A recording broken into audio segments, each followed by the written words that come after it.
This week, we have a practicer of everyday kindness, a current member of Team USA 3-on-3 AmeriCup squad headed to Paris for the 2024 Olympics. Jimmer time, Slick Nick, Jimmer Fredette. Let's go. Yo, welcome back. One-star recruits. I am DK, joined as always with Rip. We're here spreading love, getting some five-star advice from celebrities, athletes, coaches, comedians, mothers, fathers, everybody who has some good advice for us. We're taking it, especially nowadays. Welcome back. Big time show this week, voting week. No matter what happens, thank you everybody for getting out and voting. And at the end of the day, I guess how things shake out, Rip, the vote matters, and it's a five-star move to make it a life practice, in my opinion. Not to get on my pedestal here, but, you know, it's one thing that we can do and should be something that's important to us, right? Agreed? 100%. It's becoming easier and easier to do it early and do it often. And, you know, it's our civic duty, DK. And we couldn't ask for a better guest this week. Jimmer is a guy who, we'll talk about it, man. He spreads kindness everywhere. And we got all kinds of issues in the world, but it boils down to being kind to people. And that's what Jimmer practices every day, man. Yeah, another excellent interview with Jimmer. We'll get to that. Rip, tell me you were in Altadena, California this weekend. I was not, but I saw one lucky person was. I bought some Powerball tickets, but I got like one number out of all of them. Terrible. Well, at least you got one number. You gave it a go. It's the listeners, the winning ticket was sold. We're recording this a day before, so it was yesterday, but a Powerball ticket was sold in Altadena, California. The winner walked away with we're up as big, 2.04 billion, I believe, with a B, which is a little bit crazy. So I guess congrats to the West LA winner up there in Altadena. As history shows, good luck and Godspeed. It's actually probably a death wish to win that thing at the end of the day, but onward. Also, Altadena best known for the filming spot for Beverly Hills 90210, but now they got a billionaire, man. So Altadena coming back on the map in 2022. Yeah, Billy.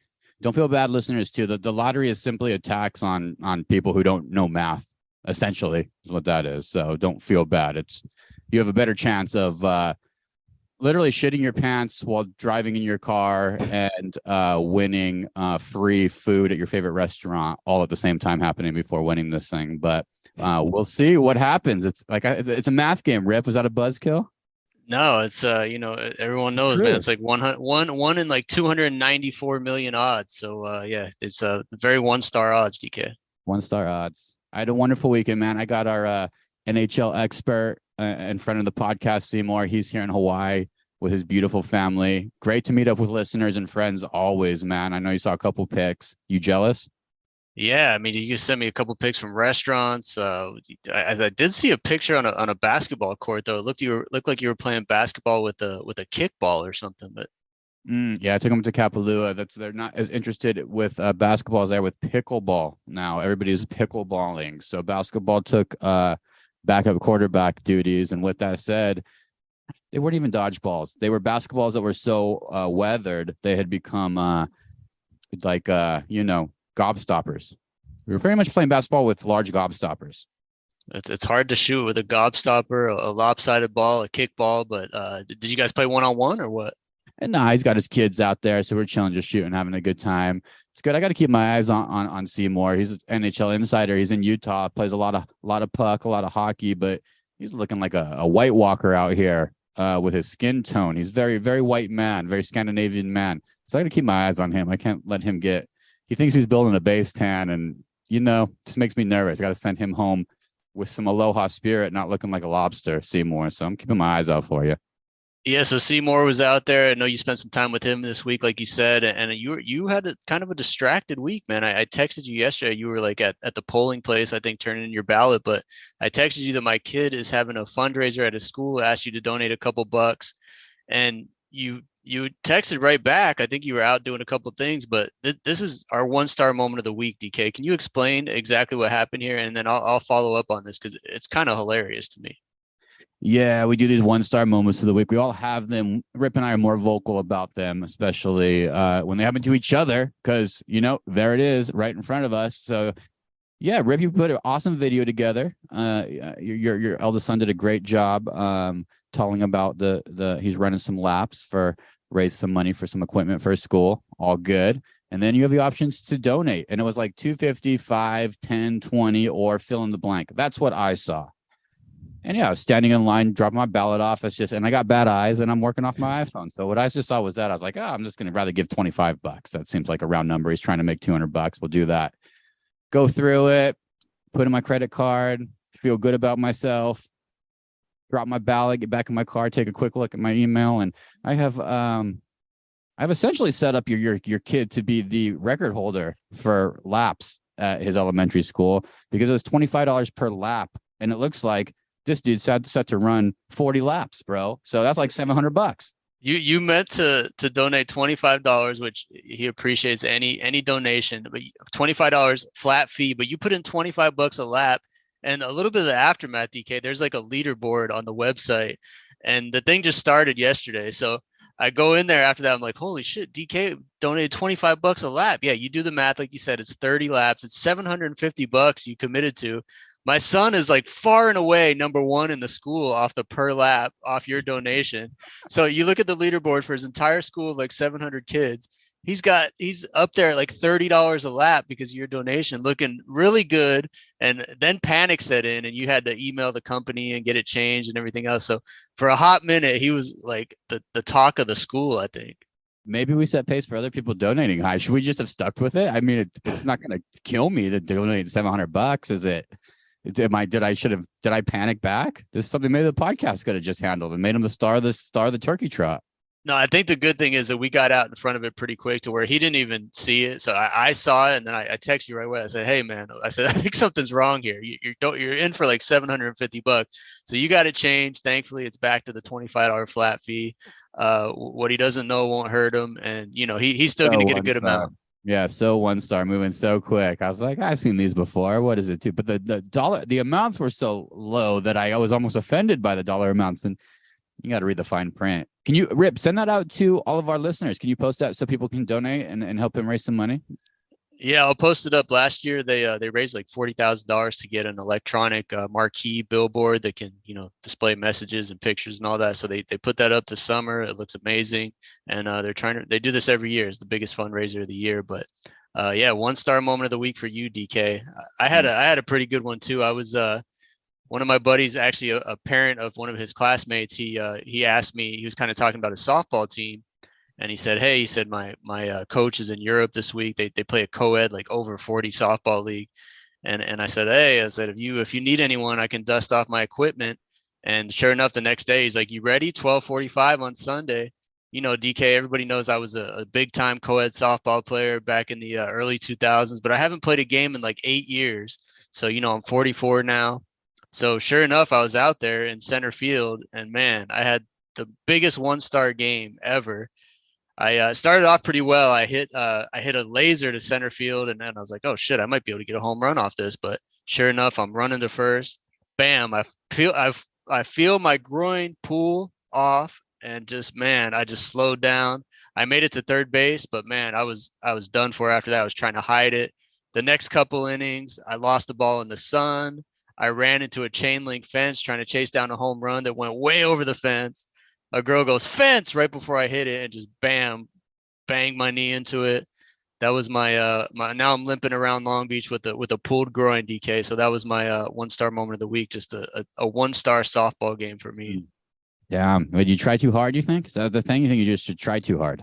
Yeah, man. I'm like I'm like Mark Madsen. I only have one speed. It's 100%, and I can never avoid these soft tissue injuries, man. So I stretched. I did everything I could, but I'm limping around Long Beach right now with a pulled groin. Sad. That is a shame, brother. At least you're out there doing stuff, and way to go. That's the danger of anything nowadays. Our friend Nick B's done a couple of pods with us. He thought a couple years back he could play goalie for soccer.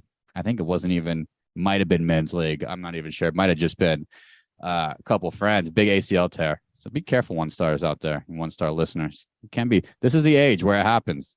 Yeah, be careful out there on them streets. What else? Seymour, pretty good shooter. I'm not a very good shooter. His son, Seymour's son, is about 9 years old, and he was able to launch some of those balls from 3-point range and NBA 3-point range. But Jimmy Fredette apparently has been launching NBA threes since he was 5 years old. So You know what? Shooter's going to shoot, Rip. And he's one of the best to do it. Good stuff with our guy, Jimmer Fredette. Enjoy.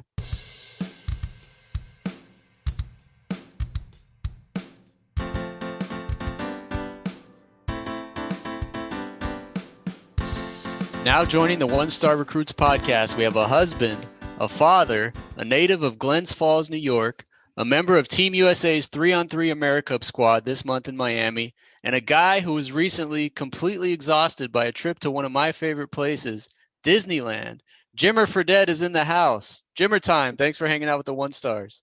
Yes, thanks guys for having me. I will say it definitely was exhausting. I can definitely back that up, but it was a lot of fun. I want to ask you, because all our One Star listeners know I live 20 minutes from Disneyland and I have season passes with my wife and kids, and we Nice. absolutely love it. But I tell DK all the time that I'm constantly breaking records on my iPhone steps. Like, I mean, 25,000, 30,000 steps. Give me one thing that surprised you about your trip to Disneyland last month, and also one thing that your family just loved about being there. Yeah, so I mean, I was honestly surprised at how locked in my kids were the whole time. Like they loved it. There was very little complaining while in lines. There was very little, I'm tired, I want to go home, any of that. Like they were locked into Disney, they were locked into the rides, they were cool with the lines. The anticipation was the most fun part for them, just being in line and, being excited about the next ride that they're getting on. And all of them were just about a little bit over that 40-inch mark. And if you're over that 40-inch mark, that means you can ride pretty much every ride, right? So all of them were able to kind of get on the rides, and we made them get on everything. We did the Guardians of the Galaxy. I mean, we did all that stuff, and they loved it. And we were there from 8 to 8 both days. Woo. And it was impressive. But like you said, it was record amount of steps and everything. And obviously the treats that you get, the ice cream, the food, the churros, all that stuff is elite. So it was a lot of fun to get that. It's awesome, man. Were you going as JT or did you go possibly as Tim Skloss or Slick Nick, as some may know? I know. I was thinking about going to Slick Nick, but the suits, the hoodie, all that stuff would have been way too hot. It would have been way too hot. Way too hot, bro. The mustache. I was like, you know what? I'm just gonna go as myself, and hope that. But I got a lot of Slick Nick references while I was there. That's for sure. Oh, nice! It went viral, man. Who had it first, you or Eli Manning? Oh, Eli did. I can't take credit for that. I mean, I watched Eli. He's one of my favorite athletes because I'm from New York, and I've been a Giants fan forever. He's incredible, but and he's hilarious. Him and Peyton are great. But yeah, Coach Pope saw that, and I saw it as well. He was like, "Hey, would you mind doing this? We're going to try to do it next week." And I happened to be in Utah at the time, and I was like, "All right, let's do it." And it just worked out, went viral, but was a lot of fun. Hilarious, bro. Hilarious. Rip, we can clip this one. We'll throw it off. I'd be awesome to get Jimmer on the Monday Night Football a show pod, whatever it is. Genius with those boys. Hilarious. Yeah. Bringing it back to hoops, though, man. You're down in Miami. You're playing with so those who don't know, you're playing with a Team USA's 3-on-3 America Cup squad, which is a squad, I'm going to say it, going to the Olympics, to go to the Olympics. And it's full of ballers, listeners. We're talking about Canyon Barry, underhand free throw shooter, Kareem Maddox, Dylan Travis, yourself. I mean, real ballers. Fran Facilla is coaching this team, which is amazing as well. You've done a little bit of 3-on-3 play recently. What is it about that format that you love, and how fired up are you for this Olympic run? Well, I mean, that's the big thing, right? It's like, I knew Fran for a little while. He has a connection at BYU that, got me connected with Fran. And hey, Fran asked, hey, would you be interested in playing some 3-on-3? It's in the Olympics. We're trying to qualify. It's in Paris 2024. As soon as I heard that, I was in. Right. And, I love the Olympics. I loved the Olympics ever since I was, 5 years old. I watch all the events. I watch archery. I watch everything. I love it. It's so much fun. So to be able to have a chance to be a part of that would be something that's special for me. And 3-on-3 basketball gives me that opportunity. Right. And it's a fun game. It's different than 5-on-5. I grew up playing 3-on-3 on the hard tap courts, and Hoop It Up and Gus Macker and all those tournaments. And obviously it's different. It's a much different style of play. It's exhausting, but at the same time, I'm not playing right now overseas. I have 3 little kids, and that lifestyle for me right now just is it fitting what I wanted? And the 3-on-3 does. It's weekends out of the year, and you go play and have fun, see some cool places, and try to make an Olympic run. So that's what drove me to the sport, and looking forward to making this run. It's so cool, man. It's so cool. And you answered my question too. My follow-up question was kind of going to be along NBA, G League, China with the Shanghai Sharks, TBT, the basketball tournament. People, if you're not watching the basketball tournament, you're missing out. It is so good. Elam endings, Mom, and Elam ending is when you have to hit a certain point score to win a basketball game versus a clock. It's so awesome. Jimmer was amazing in it. Super cool. Let me ask you this. How do I say it? Do you think you got a fair chance in the NBA? And does the dream of playing in the league still exist? I mean, the Lakers need shooters. Watching you in the basketball tournament, I can't wait to watch in the 3-on-3 tournament. Does it still exist in there? Honestly, not really. I've been there. I've done it. I've played 5 years. Obviously, I've had some great moments, had some not so great moments. It's all about situation and timing in the NBA, right? Like I got drafted by the Sacramento Kings and an organization, and 2 weeks into it, the coach that drafted me got fired. And, situations change that quickly, right, in the NBA. And then you're just trying to find a fit. After that, you're just trying to find a fit, trying to find your role, trying to find a coach and a team that believes in you. And sometimes it works out, sometimes it doesn't. It happens to a lot of guys. But, the thing about myself is I always believed in myself that I could be a great player and be a great professional basketball player. And, I find my niche over in China and was able to really, have a great career over there, play some great basketball, and provide for the family, and having a great experience, play against some NBA teams in between, and come back and play for a little bit. And, it kind of changed the narrative of my career for a little while. So that was awesome. Obviously if an NBA team comes to me and is like, hey, would you like to be a part of the team? I'm not going to turn down the opportunity, but it's not in the forefront of my mind, right? Like that's not, necessarily a goal to get back into the NBA at this point. I'm happy with where I'm at in my life and what's going on. And the 3-on-3 thing is fun. And, it's been an amazing experience for the last 11 years playing professionally. The 5-star answer, Jimmer Fredette. Man, it's amazing having you on. I'm fired up. Even, are you going to, when you're in Paris, I'm going to act like it's already happened. When you're in Paris, you're more pastry. What are you going for? The pastry. I mean, I'll definitely get crepes. I mean, that's something I'm looking forward to. But, I've been to Paris one other time. The rolls, just the rolls are elite. You know what I mean? Just off the side of the street, just like the croissants and the rolls that you get are amazing. So I'm going to have to try some more. I'm going to obviously have to try as much as I can, when it's not game day, and enjoy it. But obviously we got to get there first. We got to get there first. We got a road ahead. And, but I think if we play well, I think we got an opportunity. Yeah, I'm excited too. Rip's going up to Paris. He's always asking questions about ins and outs. We're going to have to follow up with you to get some of those food recs once you're done there. Something else that's super cool, I don't think a lot of listeners know about. You recently got into the VC world with a firm called Tandem Ventures, and it's connecting investors with opportunities. It's right up our alley. I do some crypto stuff. Rip's a little bit old timer. He just got into some bonds he's very excited about. What's an investment these days that you're really feeling, or kind of a genre that you like? Yeah, it's great. So we've done a lot of different, tech, raises at this point. The firm is a little bit newer, but my partners have been in it for a while. One was an amazing operator for a company called Divvy, and then, exited, and now is a part of our firm, and started it with a guy named McKay Dunn, who's been in venture for a long time. So we've been doing a lot of later stage growth, tech raising at this point with some great companies. But we're going to go out and we're going to start an early stage fund here pretty soon for tech companies. So that'll be, pre-seed, seed, and Series A funding, and we'll invest in a bunch of different companies, and that'll be a cool experience, right? That'll be a lot of fun. It'll be my first fund that I'm a part of, but it's fun getting pitched ideas. I love seeing the hustle from all the entrepreneurs out there, the CEOs that are trying to make it.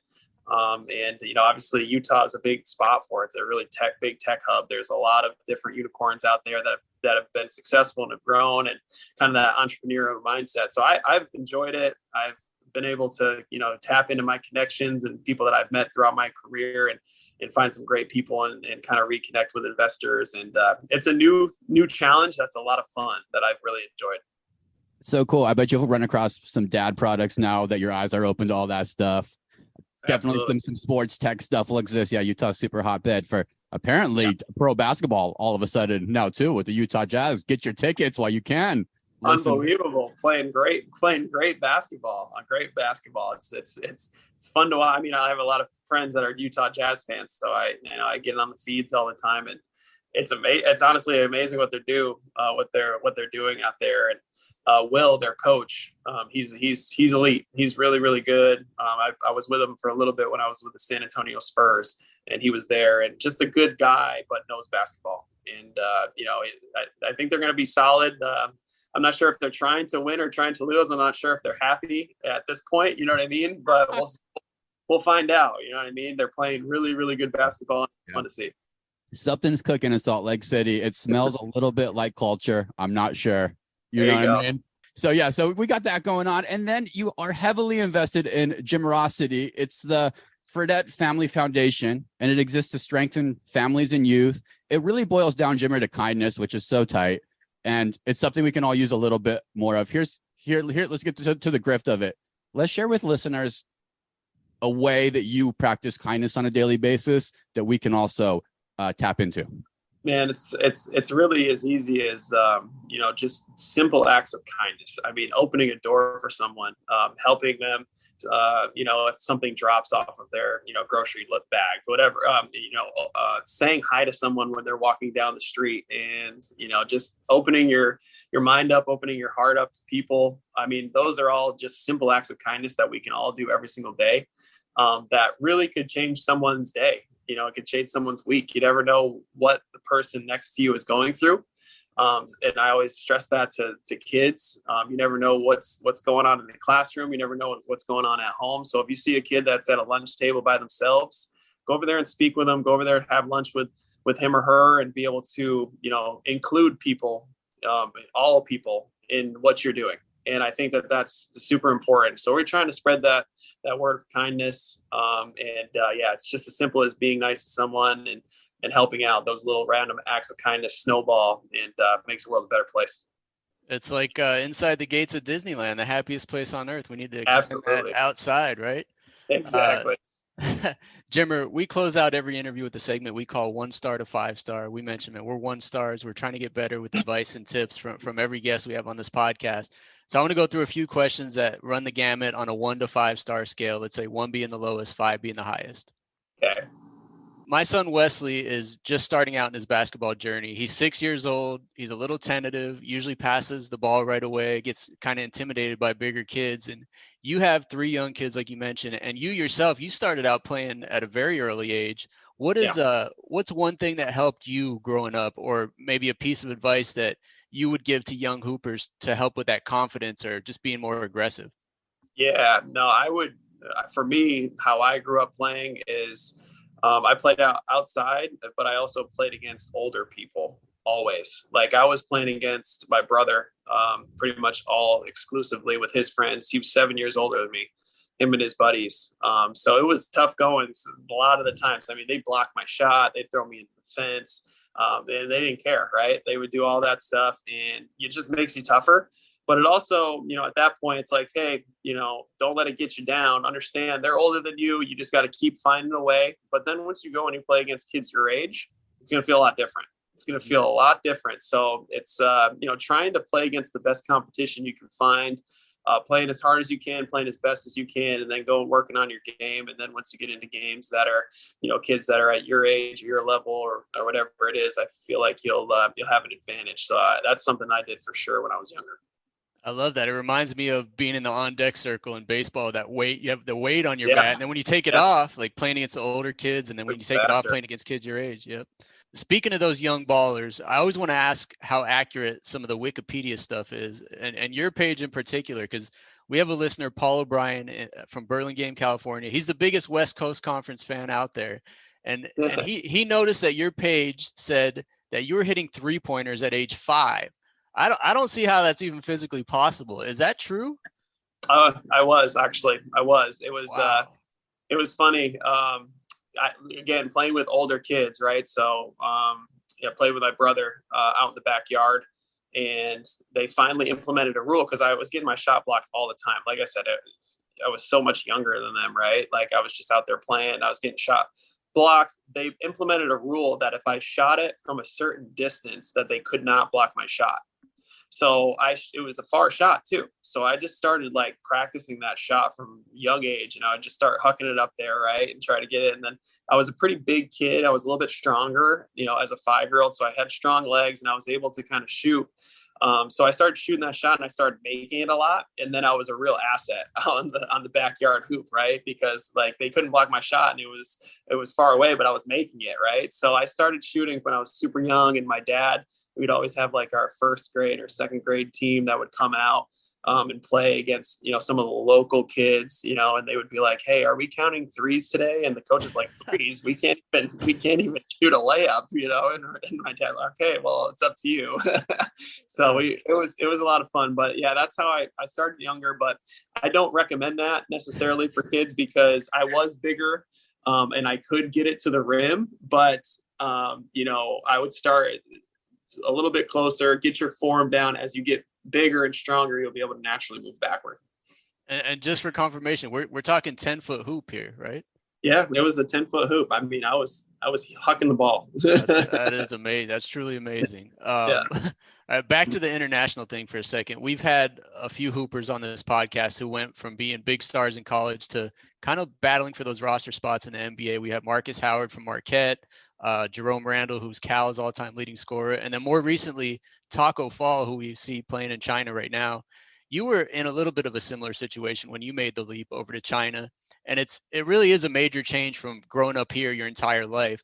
Let's use a 1 to 5 star scale here, 1 being the lowest, 5 being the highest. How drastic was that culture shock, the difference in play, and really just even just making that decision to leave the States to play in a foreign country? Yeah, I mean that's 5-star for me. Like I'd never been out of the country before, right? I'd never been especially to a part of the country or to Asia. So it was such a drastic change culturally. So that's what I would say. As far as basketball is concerned, it would be more like a 2 or 3 star. The reason being, I think, is because once I got over there and I started playing, it's just basketball, right? You get on the court and they're like, "Hey, I want you to score the basketball. I want you to have the ball in your hands, and I want you to shoot it, and I want you to make decisions." I was like, "All right, I can do that," right? That comes naturally to me. The language, the food, the travel, all that stuff does not come naturally, right? Like it's a change. You're in a place. I mean, Shanghai is an amazing city, so I was fortunate to be in the best city, in China, in mainland China, which was nice. But some of the cities are difficult to live in as a Western person if you don't know the language and you don't love the food, right? So that was a big culture shock. I was nervous. I didn't know who was picking me up from the airport when I got there. Like I literally was just going over there blind, being like, hopefully someone will pick me up and bring me to my apartment and I'll be able to kind of live my life, right? So it was definitely a big culture change, but the basketball was very, very complimentary to what I did really well, and wasn't as big of a change. Let's dig into that for a second, because I spent a week in Shanghai for a wedding a few years back, and I loved it. Like you said, great city. Some of the food was really interesting. The traffic to me was absolute just pandemonium with scooters and makeshift kind of motorcycles everywhere. I saw one accident happen live and probably like 50 other close calls in a week. But for you, what was like let's say a 1-star either food or language moment or something you experienced during your 4 seasons in China that, man, you just want to forget about? Yeah, I went to this one hotel and we were, it's supposed to be like a really fancy Chinese hotel. They're like, "This is a great hotel. It's going to be great." We get there. It's all, it's very, very, Chinese. It has no Western, food or anything like that. So they have this massive buffet. They have buffets for us out there. Most of these hotels do. And they usually have something that we could eat. You know what I mean? Like there's usually something. But at this particular hotel, for some reason, it was just like a bunch of random stuff. There was snake and frog and all of that stuff, right? So, and you see that commonly over there, which wasn't a big deal as far as that's concerned. But I walked to the end of the the buffet, and there was a bunch of people over there, and I was like, I don't know what's going on. What's going on? What's the big fuss over here? So I look over there. They had this big kind of like cutting board, and there was a meat on top of the cutting board, and then on the sides of the cutting board there was an alligator head, the alligator claws, and the tail. So the body was like the cutting board with the meat on it, and they were eating raw alligator, just straight up like sushi. And I was like, I just left at that point. I was like, there's no way I can do that. There's no way I can do it. I'm not eating it. So alligator. You didn't eat any of the alligator. What was your go-to? Did you find an American staple over there that you I know McDonald's is a little different, but well, like I said, in Shanghai, it was great. The one place that you could always find, whether it was on the road, wherever city you were, you could find Starbucks. So, I don't drink the coffee or anything like that, but I have the chocolate muffins and like the little sandwiches and like, the like yogurt parfaits. Those saved me in a lot of cities for some of those places. So in Shanghai, I mean, they have Shake Shack, they have Cheesecake Factory, they have PF Chang's. I mean, they have pretty much every type of food you can want. It's a great spot. Yeah, they got it all. Did you get a little Yao Ming chill session at all? Absolutely. Yeah. When I first got there, Yao was the owner of our team. So he was hanging out with us quite a bit. He would come to practice. Nice.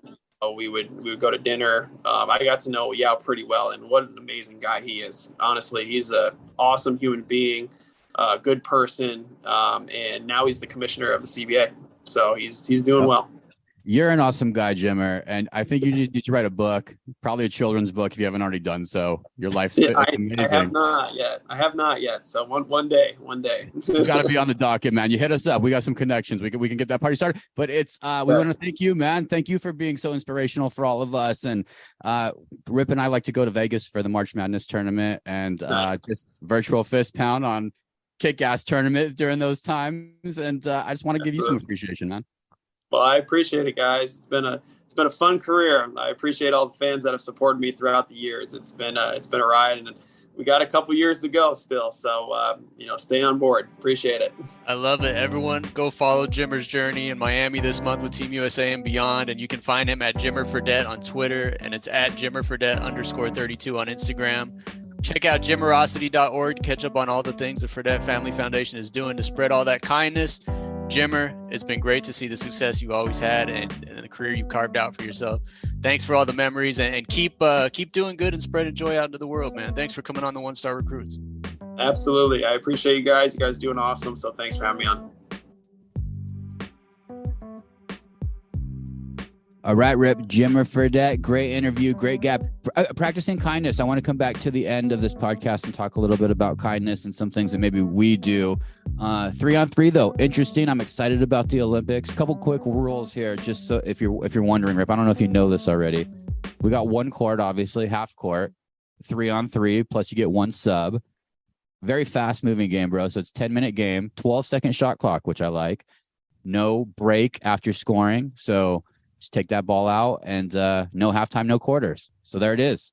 It's exciting, man. And one of the cool parts, I was watching some highlights. Jimmer and the squad took the gold this last weekend in Miami. There's one of those live announcers like you see for some of those tournaments. So he's calling everything from courtside, like so the whole fans can hear. And man, the last call, Jimmer hit a game-winning 2-pointer, which is, a 3 is a 2-pointer, and they go up to 21. He hit the game winner in the gold medal game, and the guy just goes, Jimmer, ball game, and he nailed it, and it was over, and everyone was hyped, and it was a cool celebration, man. Fun to watch. Jimmer time. What's his nickname out? They used to call him out in China, the lonely one. Yeah, the lonely one, but not because he was like lonely in a depressing way. It was because he was lonely at the top, like so far ahead and above everyone else that he was just lonely up there by himself as the best player in China. He's lonely up there like Jay-Z and Jeff Bezos, maybe the future owners of the Washington Commanders. But 1-star bump for our guy Jimmer. Really excellent interview and clinched that Olympic spot in Paris 2024. Stay tuned. 1-star bump for our guy, friend of the pod, Jaden Daniels. Big time win for Jaden Daniels in the LSU program, eh, Rip?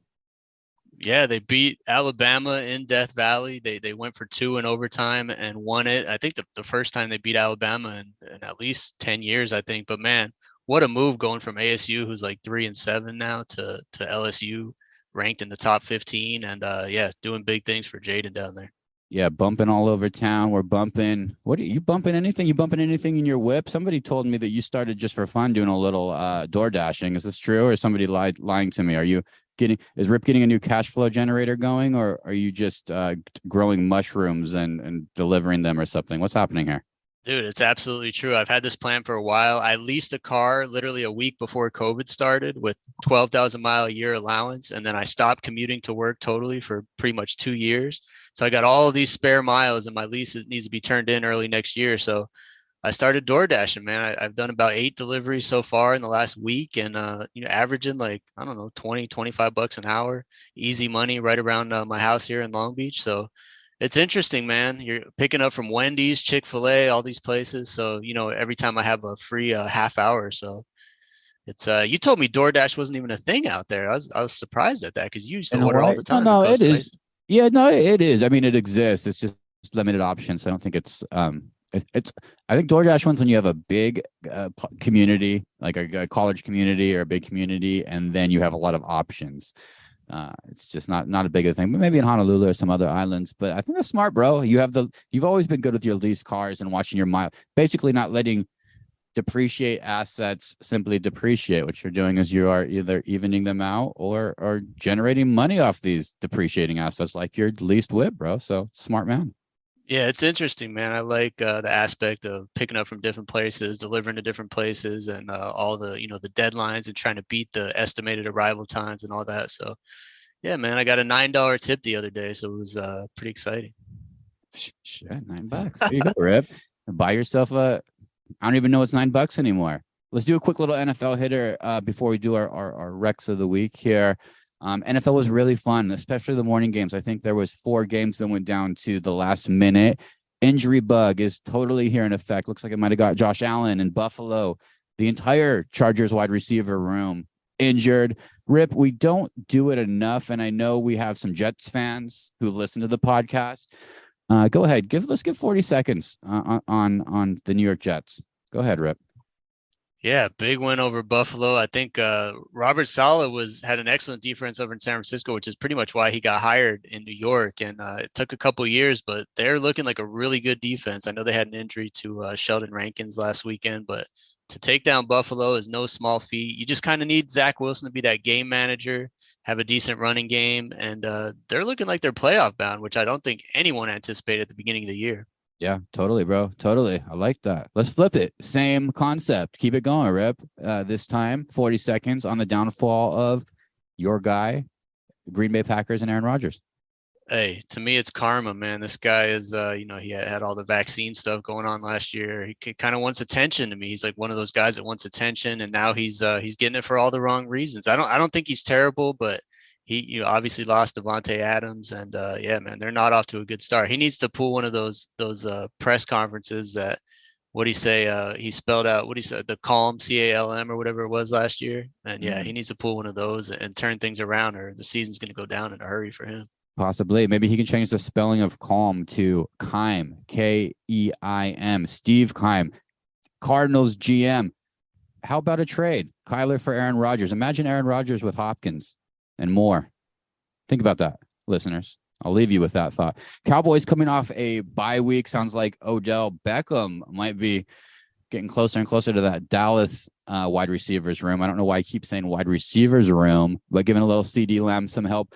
I'm excited about the Packers. I don't know, about the Cowboys, Rip, but I know that's sacrilege and Cardinals fan land, but for some reason, I feel like this might be their year and things are coming together. So let's just stay tuned on that. Maybe mark this point in the podcast where I'm A, giving the Cowboys love, B, I can just feel it a little bit coming together for them and the situation up there. NFL talk, good stuff. Cardinals take another L, and we're gonna just glimpse right by that unless some trade talk starts happening, because I think this team is going to be worse than Rip's 6-11 recommendation. Unbelievable. NBA, anything worth noting, or shall we move on? Utah Jazz, man. Utah Jazz are looking good. Heat are looking bad. And, it's the first couple weeks of NBA always kind of has people jumping to conclusions. Things will probably normalize a little bit. But, man, Cam Johnson out for the Suns. CP3 a little hobbled. Scary times in Phoenix, man. Yeah, we'll circle back, though. Maybe the Warriors will be blowing it up. Maybe the Clippers will be blowing up. We'll circle back in a couple weeks. We'll get more into some NBA stuff. I know we got basketball lovers with Jimmer on the pod. But in the essence of your time, as we know, it's very limited. We appreciate you spending an hour with the one-star recruits. We do our best to give you something in return. In this case, we're going to do Rex of the Week, which we do every single week, and it's anything that has made your life a little bit better. I shared a recipe. I got some positive feedback, and I got some negative feedback on that. It sounds like it's pretty common. A lot of people already knew that recipe, that I told them with the quick raviolis. It wasn't anything special. I might do that again this week, listeners, so be prepared. Rip always has good shit, though, man. What's your recommendation of the week, Rip? Yeah, DK, I've been mocked for this by comedian Adam Lamb and a couple others, but I've started buying some toilet paper that's made out of bamboo about 6 months ago. You can get it at Target. It's called Reel, REEL, toilet paper. And it's biodegradable. Like I said, it's made out of bamboo. It's a little more expensive. It's about $1 a roll, but it makes me feel good that I'm, doing better by the earth. And, it's actually, it's not like sandpaper. It's actually pretty comfortable. It's somewhere in between sandpaper and Charmin. So you be the judge on your own. It's probably a 3-star for comfort when it comes to toilet paper, but it gives you 5-star feelings and emotions for Mother Earth when you're doing something good. So it's a real toilet paper. It's reelpaper.com, REEL paper.com. You can find it at Target, Amazon, anywhere you find all the stuff, DK. It exists in my household, but it's a great way to get Rip toilet paper. And sometimes poo on your fingers, Rip, with that toilet paper is the risk you get in that game, but it is good for the environment, bro. It's you just get a bidet too, Rip, just bidet's next level. Don't even need it anymore. That's a good point. That's you're really doing good by Mother Earth when you get that. It's the mother everything, man. My recommendation of the week is it's a 2-step combo, and this is everybody goes to lunch, and when getting lunch you have obviously an opportunity to double down if you would like on your food, and not for a double lunch. You can do a double lunch eat if you want. That's 2 separate entrees. You eat them all at lunch, but the rec of the week is this double down while getting lunch, and you have an outstanding dinner on deck, coming up for the night. Double down on the second item at that lunch spot and take it back for dinner. It's a time saver. It offers peace of mind for panic for dinner. And I usually will do a salad. It seems to me like, salad with the sauce on the side works really well. Greek salad, Caesar salad, and you have all kinds of great options, bro. So double down on lunch for dinner. Save yourself some time and some peace of mind. Rex of the week, bro. There it is. 1-star listeners, we appreciate all the support so much. If anybody makes their way out to the island of Maui, Hawaii, shoot me a note. Shoot me a note on Twitter, and I'd love to do a meetup. It's been so much fun hanging out with our NHL expert here, and it reminded me that Maui's a beautiful place, and I'd love to experience with any other listeners who are out here. We'll get a Mai Tai. Have a wonderful, wonderful week. Rip, go ahead and give us 5 stars. And I know you're going to be out with your family and friends coming up for the holiday season. Tell them about this podcast of ours, and when you do tell them about the podcast of ours, immediately just get your phone out with them and show them, and then show them the 5-star thing. Because it's time to get that gravy train rolling. Daddy's got to eat, Rip. You're right, DK. Every week we do it. We bring you back every week with a 5-star guest, and we'll be back next week, DK, on Wednesday. Share it with your friends. We'll see you next week. Later. See you next week.